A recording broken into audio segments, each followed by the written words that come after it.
Yesu, Yesu, nakuamini, nimemwona dhabiti. Yesu, Yesu,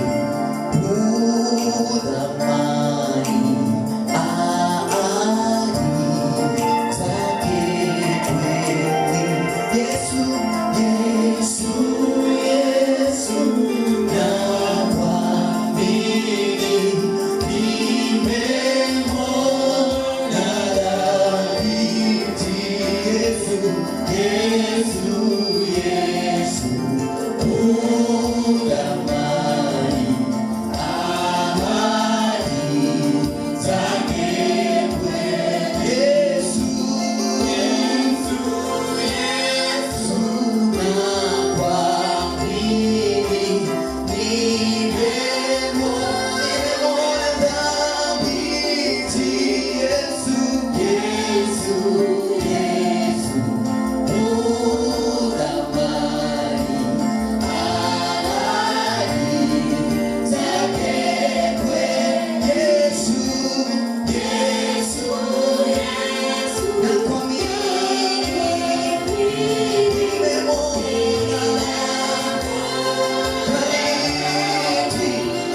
I greet you all in Jesus' name, and I want to welcome you in today's telecast. I believe you are blessed wherever you are, and God has something good and great for you. I would like us to read from the book of Matthew, chapter 17. We read from verse 1. It says, 6 days later, Jesus took with him Peter and John, James and John, his brother, and led them up on a high mountain by themselves. Father, in the name of Jesus, I come before thee, Lord. This evening I pray, God, as I share your word, that your power to transform is going to be with us, oh God. I pray for such favor and such anointing, even as I speak your word. May your grace be upon us in Jesus' name. Amen. My message is going up on the high mountain. Now, when the Bible says after 6 days, and says that he took with him Peter, James, and John. We know James and John were sons of thunder. They are the ones one time they had to call even fire from above, and Jesus had to tell them to sit down, to tone down. And in everything there's a moment of waiting and a time of gestation and being changed and being transformed.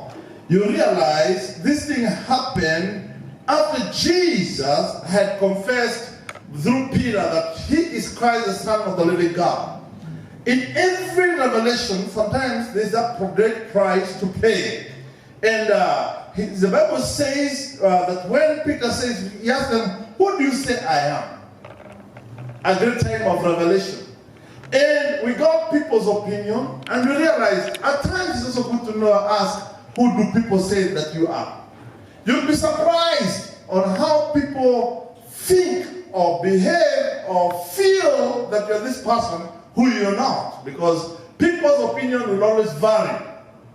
And that's why when you hear people saying, don't listen to people's opinion, what it says, don't conform to what people say you are. Because to be honest, if they spoke about Jesus, when he casted out demons, he said he had the spirit of Beelzebub. People will never lack anything to talk against. There's somebody who told me sometimes back, he told me, never argue with a fool. Because a fool can take you down than a clever person and discussion with a clever person.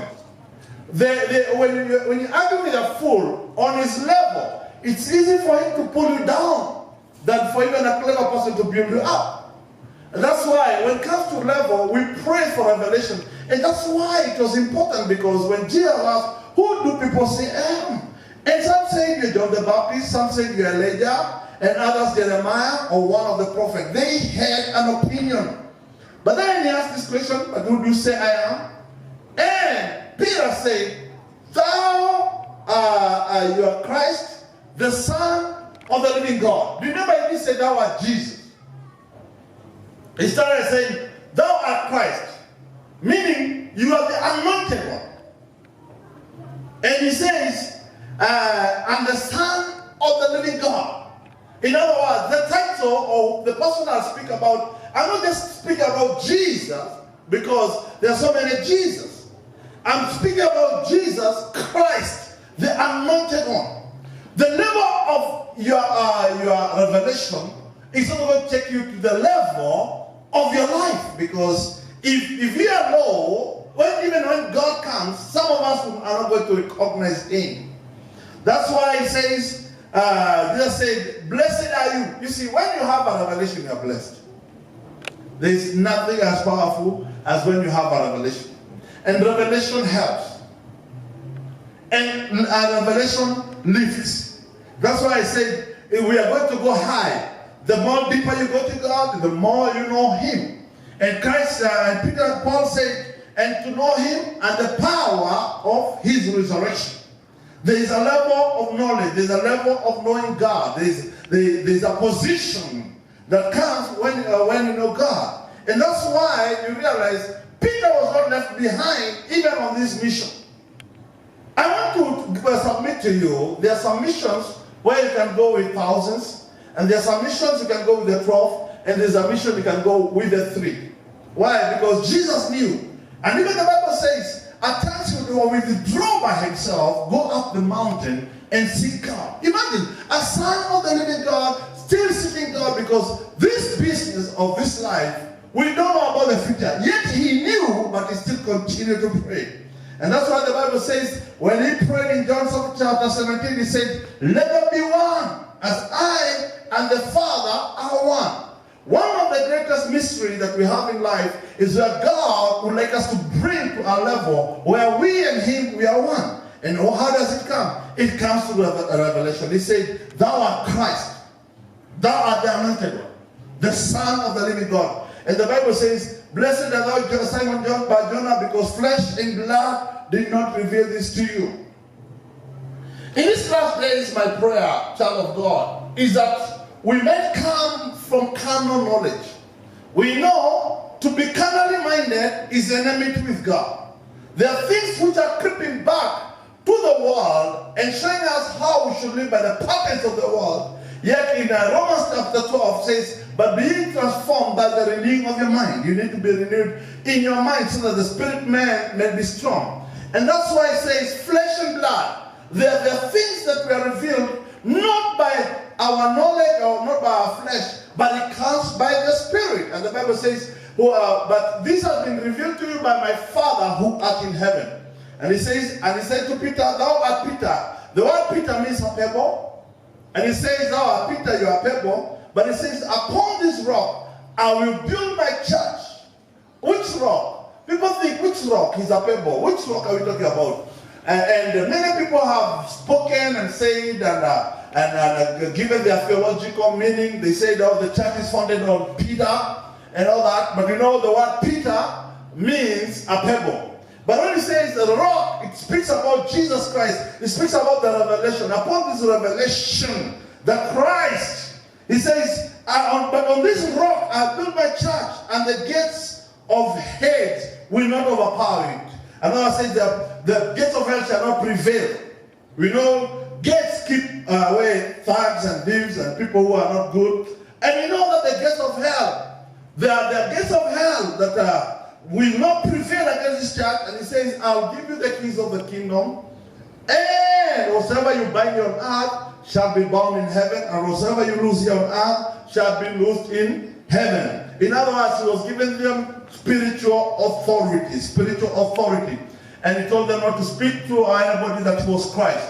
And then from there, he began to show that he's going to die.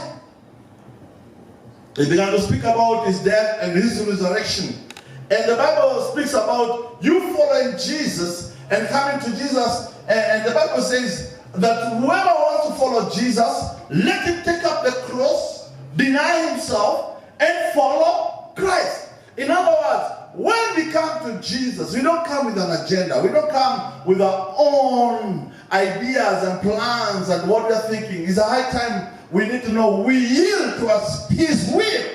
And that is by denying ourselves and carrying up the cross and following Jesus. Because the Bible says, whoever will try to save his life will lose it. And whoever is going to lose his life for his sake shall find it. And the Bible says, what profit a man if he gains the whole world and loses his own soul? Let me tell you, that's why it's important. The benefit of going up and climbing up the mountain is because we are seeking God. We are seeking for His will. We are seeking to know Him and the power of His resurrection. And the Bible says that they want to profit a man if he gains the whole world and loses his own soul. We have seen people exchanging their souls for wealth. We have seen people exchanging souls for marriage. We have seen people exchanging souls for bread.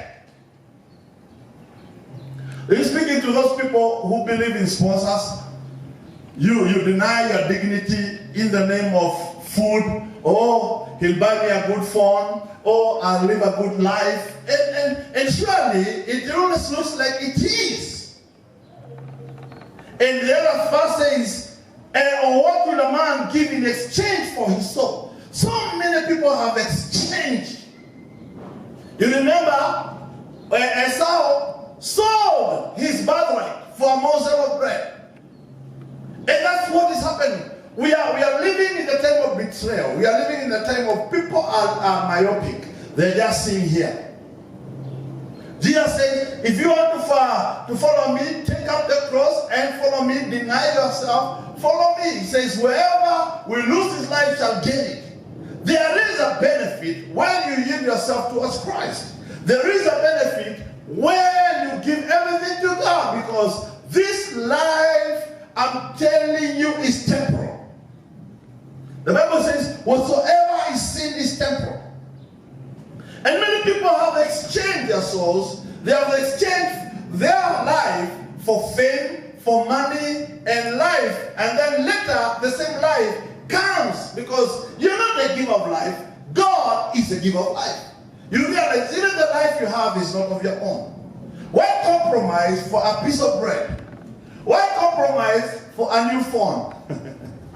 You see, if you compromise for iPhone 13 or iPhone 12, another iPhone will come. You'll keep on compromising. If you compromise for a nice Mercedes Benz, another Mercedes will come. And man, we are created in a way that whatever we have will never be satisfied, because our soul was created so that it can be filled with God. And then time, when you think by exchanging your soul, you're going to be filled by the things of the world, you lose it. That's why you can drive the most expensive car, it has the best air condition, it has everything that you need in that car, but it can't give you peace. You are riding on first class, all the way to Dubai. But let me tell you, you are in Dubai, you are enjoying, but you can't have peace. The only peace that you can have is when you find in Jesus. You have all the money in the bank. You think you can buy anything that you want, but you can't have peace. I would rather have peace and lose everything. So the Bible says, and the Son of Man shall come. He's going to come, and the Bible says, he's going to come. That is in verse 27, it says, he's going to come in all the glory with his angel and to repay every man according to his deeds. You see, there is a time of payment. There is a time of giving back. There is a time when you have to pay for what you've written. There is a time you have to pay for your gift. You know, there's nothing as bad as when you live a good life with this old man and he gives everything, then leaves you the disease. The time for payment comes. You may think you're enjoying, you're having fun, you're doing everything, you're showing us your IG account, how life is beautiful in Dubai and Mombasa. But let me tell you, the day of reckoning will come. Listen to me. It is not evil for you to work with your own hand and God to bless you. That's why Jesus had to take time after all the revelation and to speak to his people and to have time. There's always a time of reflecting. There's always a time of waiting. There's a time of thinking. You know what I can tell you, when God blesses us or when God talks to us, he always gives us also a time to reflect about life. There's that moment you've got to think, what is my future?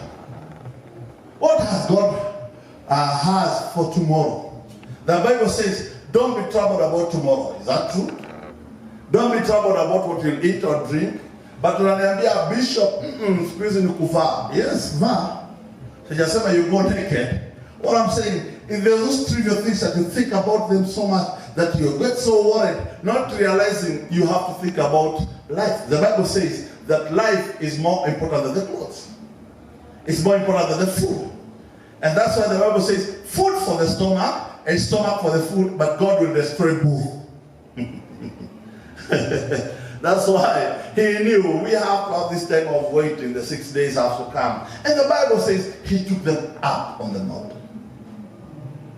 After all the wonders, after all that they have seen, after all the miracles, signs and wonders, there is a time to reflect. There is a time to think, yes, I've received this miracle. Yes, do I love God more? Will I move more in God? And Lord Jesus, you are so wonderful. We praise him and we wake him. And the Bible says it's very important that God can take you high up the mountain.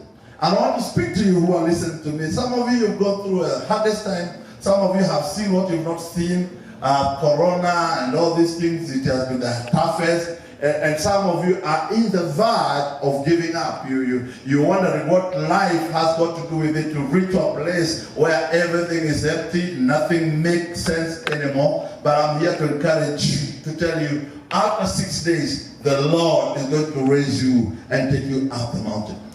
And the Bible says he took Peter, he took James, and he took John. And the Bible says, when they went up the mountain, something happened there.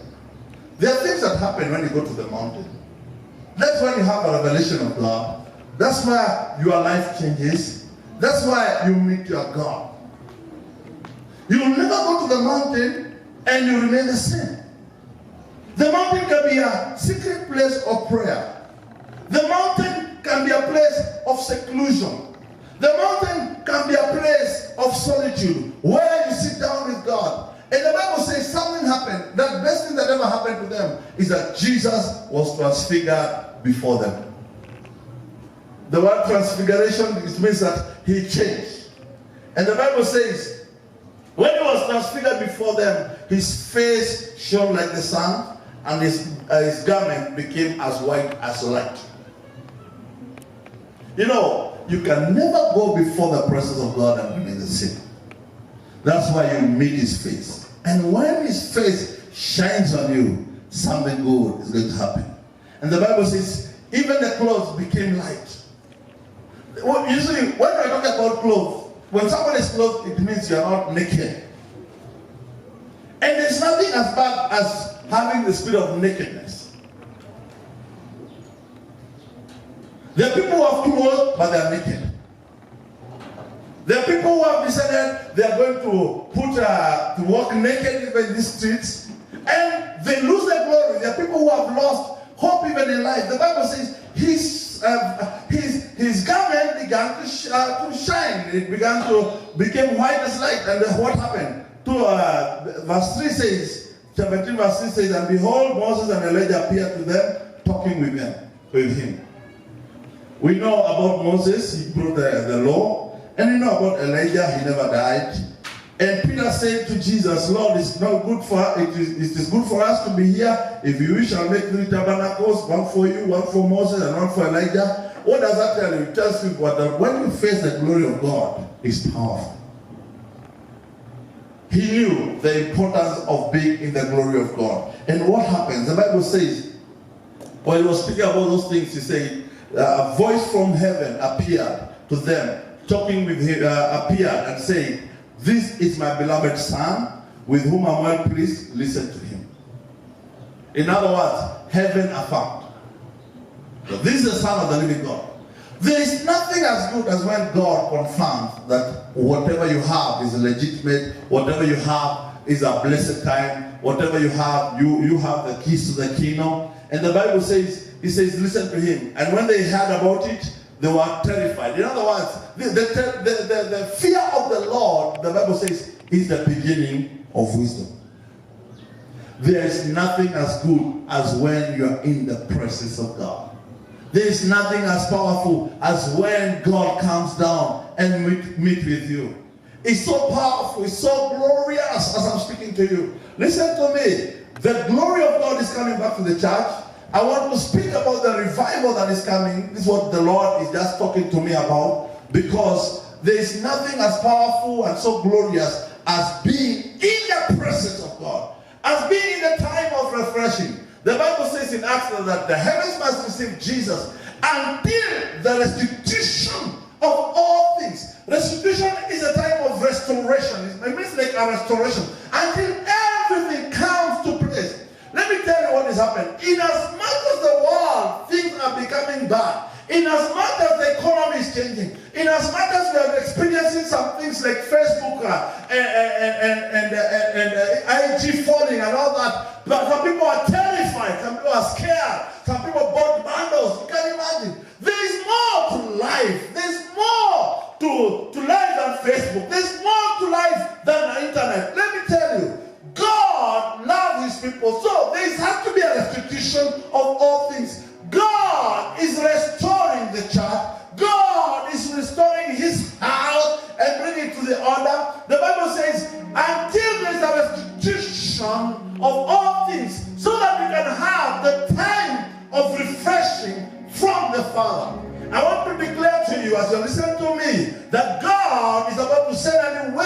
revival, whereby we are going to have a time of refreshment, a time of refreshing, a time of His glory, a time of His power, a time of His anointing. I want to speak to you. It's time for God to heal you. It's time for God to deliver you. You don't need to pay for your miracle, because right now the restitution and bringing back of everything is happening in the spiritual world. And God is about to release His anointing. God is about to release His favor. God is about to release His power. God is about to release His miraculous power. Listen to me. Let us wait for the Father. Let us wait for the glory of God, because Jesus is coming soon. Let us receive the refreshment for the presence of the Lord. Oh, I tell you, the glory of God is here. Shall we pray?